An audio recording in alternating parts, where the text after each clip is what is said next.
Hi, Sir Jeff. Ito, sir, yung order mo.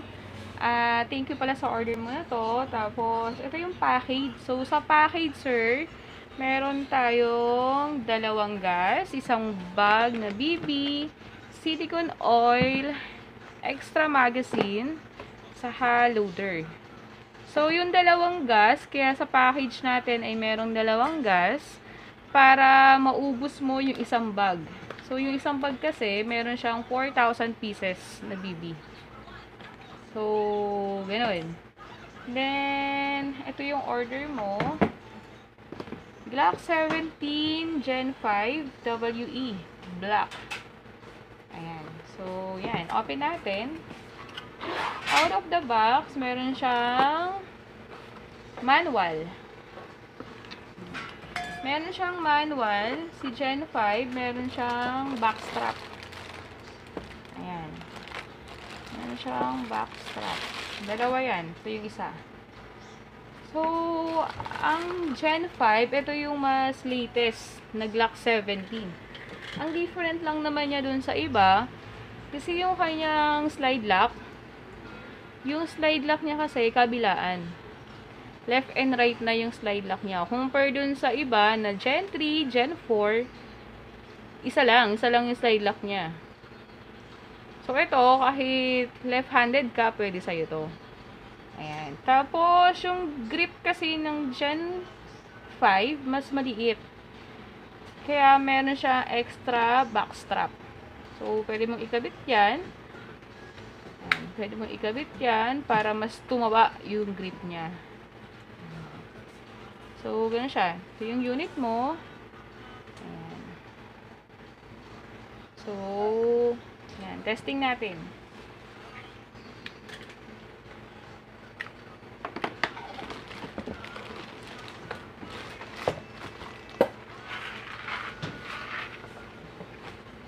Ayan. Testing natin. Tapos, ito yung loader.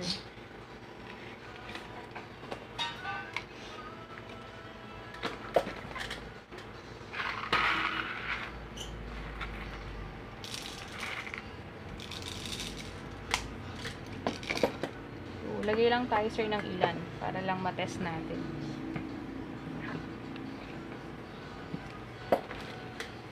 Sir, yung magazine. Ayan. So, yung magazine kasi, sir, maximum nito mga 24 rounds. Pero kasi, hindi siya advisable punuin. So, kailangan, ang ilalagay lang natin, same sa tunay. Kasi nga, training pistol.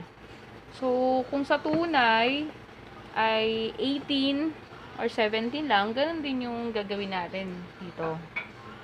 So, maximum niya, yun, pwede na mga 18. Pero sa ngayon, lagyan ko lang sa sir ng ilan para lang matesting lang natin.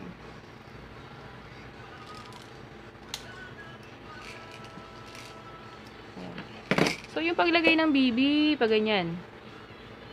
So, yung end ng BB niya nasa right side. Then, lagyan ng gas.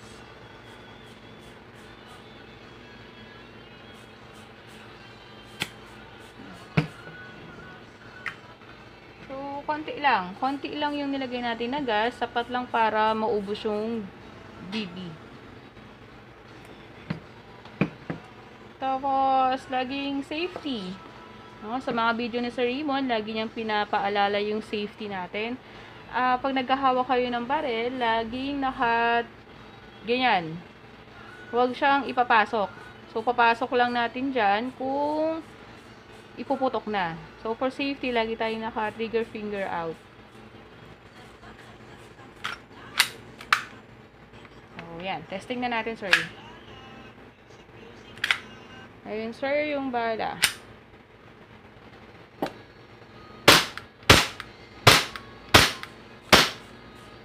Ayun. So, same sa tunay. Pag wala na siyang bala, nag-slide lock. For safety, ang una natin gagawin, tatanggalin yung magazine. Kasi nasa magazine ang power niya.